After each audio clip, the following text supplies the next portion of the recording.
সিন্ধু তার সাফল্যে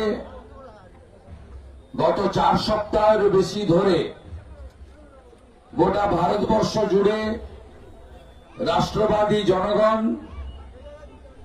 সর্বস্তরের দেশপ্রেমিক মানুষ,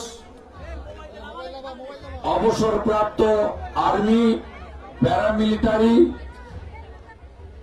তাদের পরিবার, রাজনৈতিক দল, জনপ্রতিনিধি, ক্লাব, প্রতিষ্ঠান, সামাজিক ধর্মীয় সংগঠন সকলে মিলে তেরঙ্গা যাত্রা সর্বত্র অনুষ্ঠিত হচ্ছে।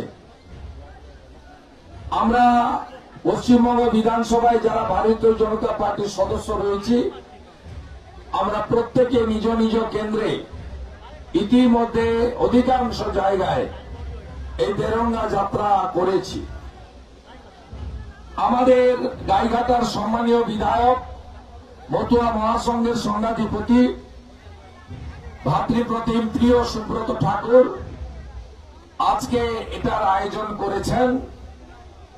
আপনারা এখানে ইতিমধ্যে যত দূর চোখ যাচ্ছে হাজারে হাজারে মানুষ, বিশেষ করে মাতৃমণ্ডলী, বিশেষ করে যুবক ভাই বোনেরা, বিশেষ করে আমার মতুয়া দলেরা এবং নানা রাষ্ট্রবাদী সংগঠন বিপুল ভাবে সুসজ্জিত এই তেরঙ্গা যাত্রায় এসেছেন।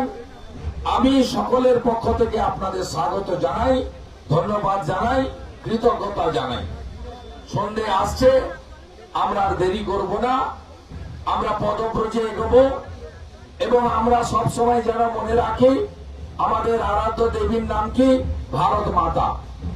আমরা সবসময় যেন এই মন্ত্রে দীক্ষিত থাকি যে নেশন ফার্স্ট, দল পরে, ব্যক্তি আরো দূরে। সব সময় ব্যক্তি স্বার্থ, দলের স্বার্থ তার ঊর্ধ্বে উঠে আমরা যেন দেশের স্বার্থে কাজ করতে